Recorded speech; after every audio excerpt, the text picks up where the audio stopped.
Hello, ladies and gentlemen, and welcome back to the Daily Friend Show. We are here in the year 2023 to start another year of news and analysis, which will hopefully enlighten, entertain, and provoke thought and curiosity in all of our listeners. I'm your host, Nicholas Lorimer, and I'm joined in the first episode of the year by Mr. Herman Pretorius. Herman, how are you doing? I'm good, thank you. And I'm glad to be back. It's good to see you guys again. It was an interesting December to sort of be slightly politically inclined. So I think we've got good stuff to chat about. And we will get into some of that stuff. Only one of our stories today is actually relatively recent. We also have Sargon. Sarah, how are you doing? I'm well, thank you. I'm relaxed. I should be relaxed until about the end of this program. And then I'll be ready to face the year. Indeed. All right, let's start off with probably the most important one for South Africa that happened in December, and that is, of course, the ANC's elective conference. And despite the very bizarre incident where I believe just after the show went off air, there was about 24 hours when people thought that Ramaphosa might resign due to the worsening of the Phala Phala scandal. He got back on board, he went full steam ahead, and he won the election to president of the ANC with a greater margin than he had previously. What was interesting, though, is not so much that Ramaphosa won because he was the favorite, but rather the people underneath him. So the deputy president of the ANC is now Paul Mashatile. The chairperson is Gwede Matashe, which is, I think, the same as previously.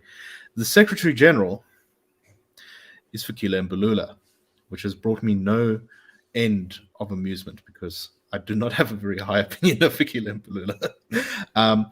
But quite scandalously, I think one of the two deputy secretary generals is Nomvulo Mokonyane, who has been lambasted by the Zondo Commission report and yet was elevated to one of the 6 highest positions within the ANC. Ramopena Ramakgopa and Gwen Ramakgopa were the other deputy secretary general and the treasurer general, respectively. Also, the ANC has this body called the NEC, the National Executive Committee, which is the highest decision-making body of the party outside of its conference times. And it has the power, essentially, for example, to remove the president of the ANC and, at least until perhaps the near future, the president of the country. Sihle Zikalala, the former premier of KZN, came first on the list for the election to the NEC. There's 80 members on it. He got the highest number of votes. Ronald Lamola came third, so that suggests that perhaps he's moving up as one of the ANC's few people on the bench with any kind of capacity. But I think very scandalously, coming in 11th on the list was Andile Lungisa, who, if you can't remember that name, he was an ANC councillor in Nelson Mandela Bay, who was sent to jail for violently assaulting a DA councillor during a council sitting in an attempt to disrupt the council meeting by smashing a heavy glass jug over the person's head. And luckily, the DA councillor survived. But he's now just been, while I believe he's out on parole, has been elevated to the senior decision-making body of the ANC, which is just crazy. And I think there's a lot to talk about. Herman, let me start off with you. What's your take on this whole thing? There seems to be a much more muted reaction to this one from the sort of mainstream than there was last time. What's your thoughts? Yeah, I think the erosion of the ANC's credibility is now to such an extent that even a very pro-ANC journalistic sector in South Africa can't even, paper over the cracks. It is interesting that while Ramaphosa did increase his support from a meager, bum scrape win in 2017 to 56% or something along those lines in this recent election, it is telling that Mkhize, who wasn't supposed to be a serious challenger, got over 40% of the support. That is not a strong position for Ramaphosa to be in. He was in a weak position to start out with in 2017, really winning on a rounding error to an extent. But we must remember that in 2012, Zuma won re-election for party leader by 75%. That's a sort of margin a powerful incumbent should want to And expect. that was as a lot of the corruption stuff was kind of beginning to bite, right? That was when Yes. pressure was, And it hadn't quite turned on, but it was beginning to grow on him. yes, and so it wasn't Zuma at the height of his powers at all. That we must, I think, would be closer to 2011, when the economy was still going relatively okay. State capture hadn't become a massive thing, and there was still the afterglow of the 2010 World Cup, and Zuma was still politically quite powerful. But a year later, he was already not the electoral asset that he used to be, and I still think that Kgalema Motlanthe, had he actually taken up the opportunity to challenge Zuma, that there might have been a tighter contest. But the point is, a much superior candidate to the raft that was before the ANC this time. Yes, but even for Ramaphosa to be strengthened, it is a bit like winning the crown competition in kindergarten. It doesn't really say much. He started weak. He is now less weak, according to the numbers. But we must remember that Phala by no means going away. And the reality is that Ramaphosa is quite possibly, I think, in a stopgap position where he is lame duck ANC president, but he is also the president of a party likely to plummet below 50% for the first time since its unbanning or since its participation in elections. And I would say that the guy to really watch out for is Paul Mashatile, because my prediction, very early prediction, but I think it's fair enough to say, is that Ramaphosa will not be removed from office before the 2024 elections. He will face the 2024 elections, and then the ANC will dip below 50%, and there will be a massive push to get rid of Ramaphosa, and Mashatile will come in there. Something that we also should just take into account is the absolute joy it brought to my heart that Fikile Mbalula was elected Secretary General. That man, I mean, he really makes this inkpot look competent when it comes to making ministerial or governmental decisions. It is fascinating. It is beautiful. I cannot wait to see what he achieves in that office. But beyond that, I do think we can also look at the January 8th statement, which just showed how far out of touch the party has become. Their 6 priorities are wishful thinking, and in the same breath they would say, we want to solve Eskom, we want to solve service delivery, we want to create jobs, we want to root out corruption. But we are doubling down on cadre deployment, we are doubling down on preferential procurement, we are doubling down on blatant elite enrichment, or BEE as it is, and state ownership of SOEs. So I must say, it is fascinating that I think it was an erstwhile colleague of ours, Gareth van Onselen, who said that when a politician tells you who, or shows you who they are, believe them the first time. And I do think that we had a lot to see. Oh, no, sorry, it might have been you actually first who said that. I'm not quite sure. I don't want to misattribute such insight. But the point is that the ANC is a bit of a damp squib in terms of what it could accomplish in the media. Has no political capital, I think, in the eyes of the public. And President Ramaphosa, while numerically strengthened, is still an immensely weak man. Next thing to watch out for, of course, is the allegedly upcoming cabinet reshuffle. So, Sarah, I want your thoughts in general on what happened, but also this elevation of Andile Lungisa to the top of the ticket, really, on the NEC. Who knows how influential he'll actually be on the NEC, because I think all the members are equal regardless of how many votes they got. But regardless, it's a very worrying sign to me, because Andile Lungisa's great crime, I think, was not assault. It was messing with the free and fair running of a democratically elected legislature. And his elevation suggests to me that there's a very, very strong component in the ANC that has got absolutely no qualms about violating democratic processes. What's your take on that? Yeah. I mean, I think that whole NEC, I forget the complete makeup, but there were a lot of youngish, but I mean, under the age of 50. So there was a sort of surge of youth, but most of them who are completely and utterly corrupt or involved in corruption, or feather nested the Gupta's mansion. There seems to have been an absolute elevation of those sort of people. I mean, as you said, Nomvula Mokonyane, I mean, what she did or didn't do for the benefit of the water users of this country defies explanation. I mean, corrupt and as incompetent as they come. And yet that sort of level, I forget the guy who preceded Mbalula, he was finance minister and then he was minister of something else. The guy with the public enterprise, something, who wore the pilot's uniform. He was also high up on the list.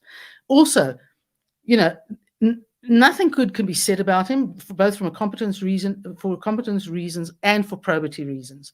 And that seems to have been, to a large extent, what came up. And I think the problem is the whole system of voting that pertains to branches and branch representation is so open to manipulation and corruption. And then, I mean, it wasn't as if it went uncommented on. I mean, there were interviews with youngsters who'd never been to these events before saying they heard people being corrupted by being asked if they would change their vote for 10 grand, 30 grand, 40 grand. And there have been a couple of articles that have mentioned Cyril Ramaphosa and one other in particular. So I think, I mean, that's, I think, is one thing that sort of overarches this entirely corrupt process. I mean, 5 days for an electoral conference and then you don't finish. I mean... Right, there were lots of disruptions on the first 2 days, weren't there? There were lots of disruptions, but you kind of...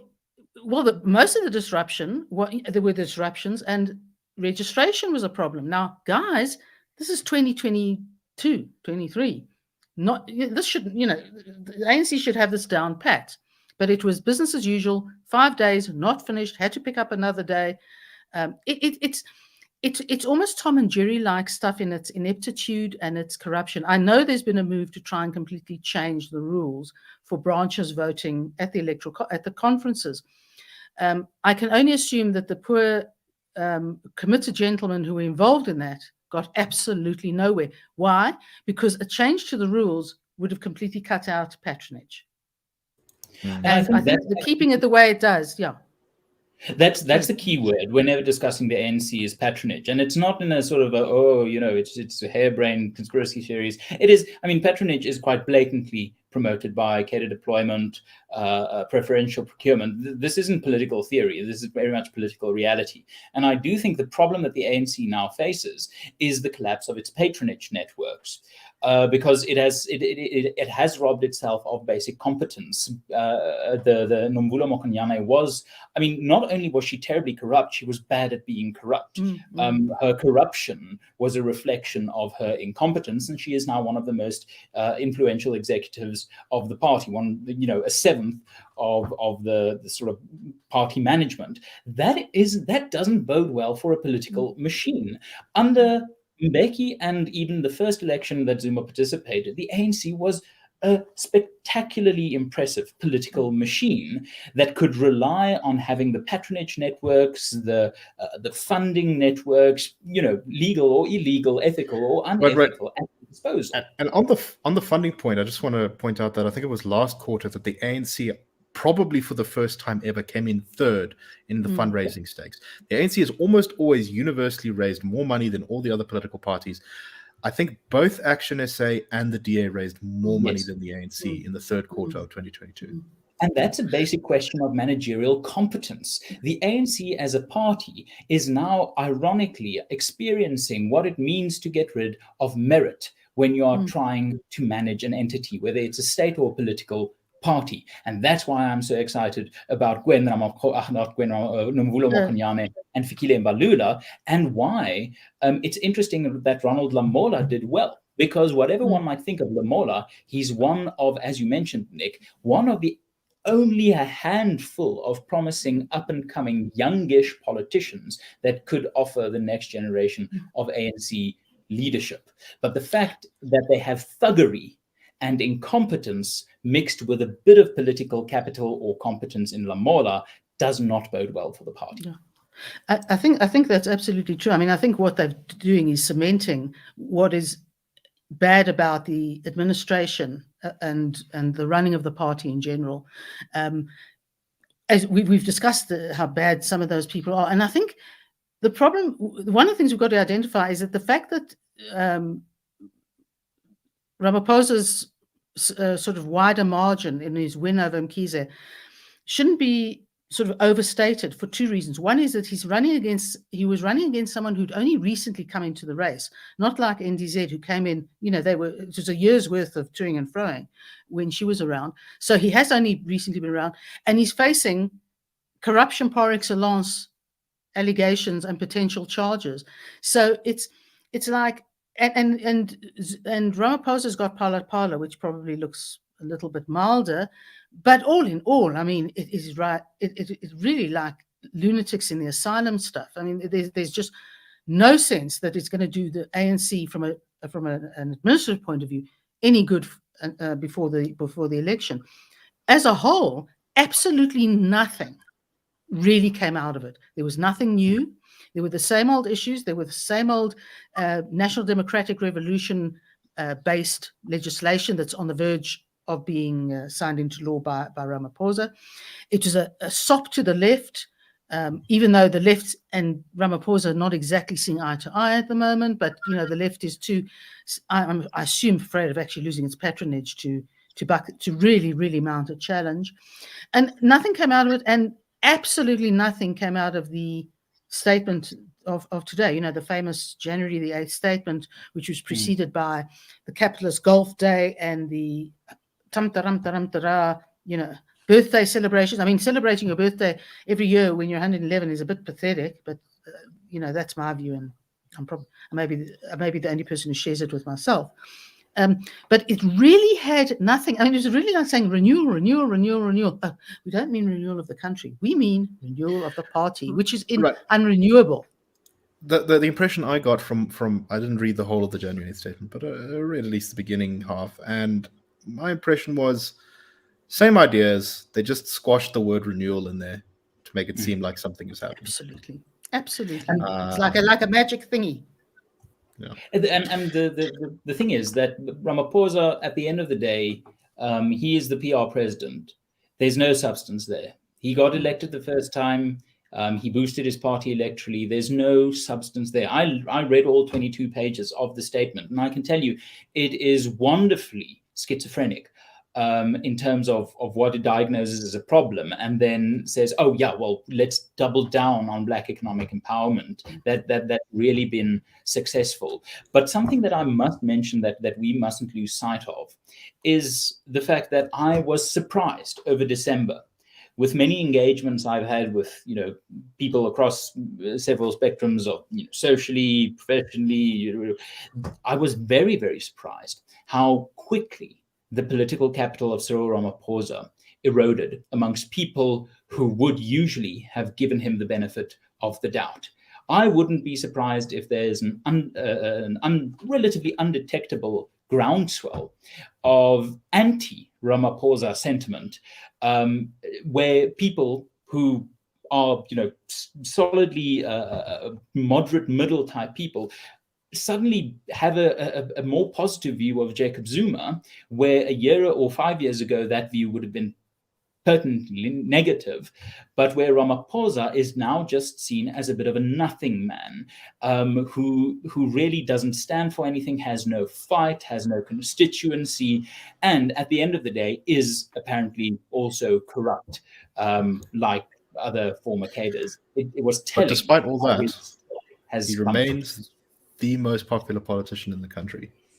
Yes, he's gone from an approval rating of high 60s to low 40s, and it is perhaps a broader commentary on our political scene that having an approval rating in the still but that also is why the ANC couldn't get rid of him, despite all of these problems, is that they don't have another option. And it was no accident or coincidence that 2 or 3 days ago there was an internal poll that was leaked to the media, or that was sent to the media, saying that 22% or a fifth of ANC voters would desert the party if Ramaphosa is no longer its leader. And that is, it's cute. It's a cute fight back from Ramaphosa's people. Only a month after the battle. All right. I think let's move on to the next topic now.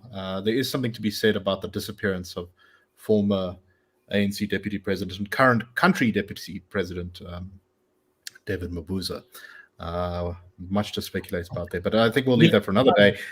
I'm very, very quickly say something on that. The power of patronage is key to a political longevity in the ANC. The deputy presidency, despite being high up constitutionally, is not a great position of patronage. I think Mabuza was surprised by the low effort or the low output voltage that the deputy presidency held, because when he was premier of Mpumalanga, he had patronage power.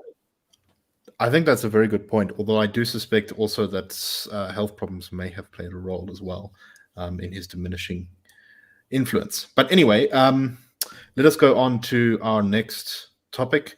And this was the rather shocking allegations that came out quite recently that outgoing Eskom CEO Andre De Ruyter was almost assassinated, according to himself. He has laid criminal charges. I believe that there was an attempt of murder on him. Apparently, according to some of the reports, he drank some tea which was laced with cyanide, and he suffered a medical episode as a result. I believe that the actual incident appears to have happened on, what is it, the 13th of December, which was before his decision to resign became public, but he had already announced it to the board. So it's not clear whether any would-be assassin would know that he was outgoing. Very disturbing. Sarah, let me start with you. I think that we haven't really seen, there's a lot of alleged assassination attempts on our political leaders. There was possibly one on Zuma by one of his wives, which was a very strange incident, although it was never proven. There have been some allegedly against David Mabuza, including a poisoning attempt there. What do you make of all this?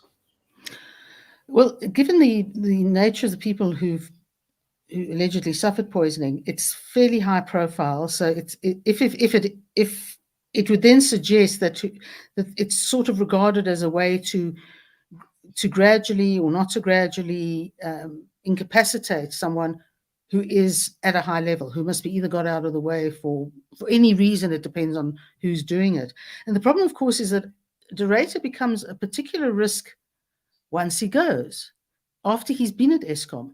Not because he can do anything with Eskom anymore, fortunately for him, but because of what he knows.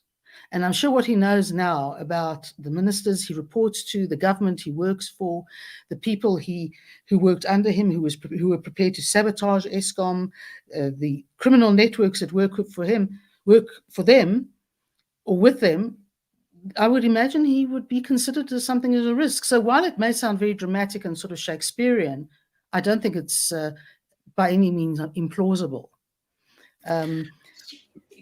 Apparently there's a test result expected which will confirm one way or the other to what extent cyanide played a significant role. The initial result suggested that he had 4 times the amount of cyanide in his system that a person normally has. Public Enterprises Minister Pravin Gordhan said, kind of implied that this is something to do with, I don't know, the RET forces, the Zuma forces, the whatever that the ANC is kind of calling it nowadays. This was just a sign of the intense battle, quote, between those who want South Africa to work and thrive and those who want to corruptly enrich themselves. I think it's a battle between those who want it not to work and thrive and those who want it not to work and thrive. Yeah, it's just who gets to benefit. Herman, what do you make of this? I mean, we don't know for sure, but I think it's probably pretty likely that this was an attempt on his life. What do you make of it? Yeah, so something that we must realize is that the ANC they've been cosplaying as a political party and a party of government.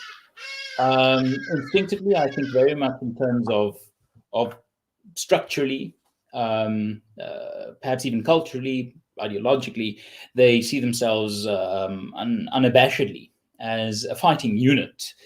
And if you are a party that comes from being a terror organization because the country in which you wanted to democratically operate passed laws that made you illegal, illegality does, for whatever the origin and the merit of its origin might be, illegality does seep into the DNA. So there's a book somewhere here behind me, After the Party by Andrew Feinstein about the arms deal.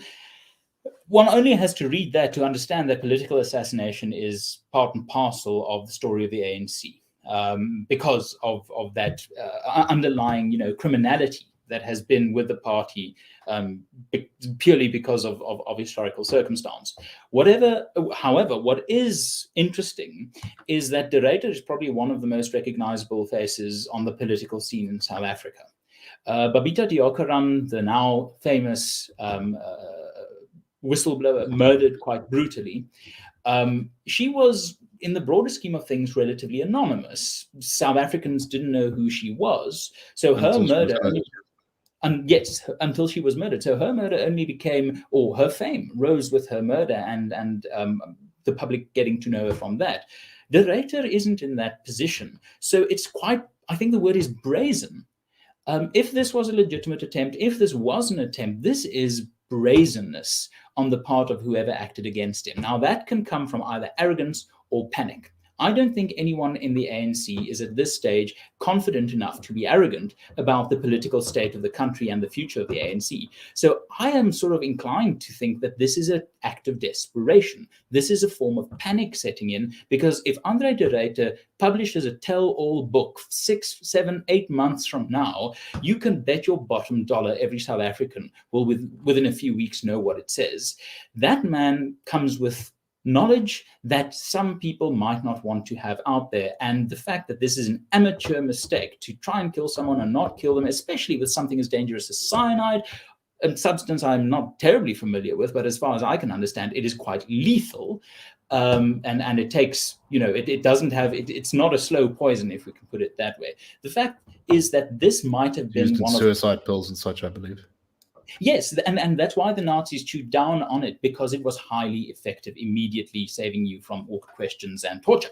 But the problem is, I think we are left with two possibilities. Either this was a botched attempt by a panicky political operator somewhere in the ANC, or, as ever with crime syndicates and gangsters, this was a warning that step into this lion's den and you step out voluntarily, you're not protected. We don't protect you anymore. Stay with us, stay within the fold, become one of us, inhale, drink the Kool-Aid, or else. It's just a bizarre situation, and I do think it's more political thriller or political horror. But it is interesting that it definitely, to my mind, means one of two things: either gangster muscularity showing we can come for you once you turn us, or panic and incompetence and a bumbled attempt at this man's life. We've been flagging on the show for a while the sort of expanding scope of political assassinations, and I think unfortunately we've been proven that we were correct to raise the red flags about that, because this seems to be yet another level up. Sarah, any final thoughts, or should we very briefly move on to our last story?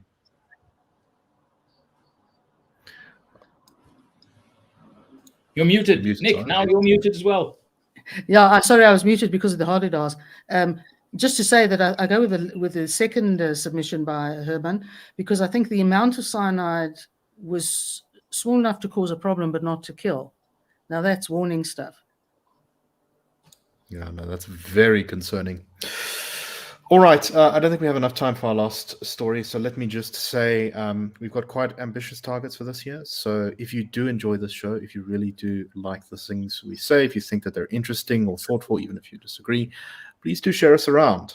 Tell your friends, family, whoever you think may be interested. Share us on social media. We'd really appreciate that. And I'm looking forward to another year of uncovering the news and all of South Africa's horrifying, glorious, and wacky shenanigans that are the sort of bread and butter of our life in this country. But anyway, I hope that everyone had a wonderful new year, and we will see you tomorrow on the Daily Friend Show. Cheers, everyone.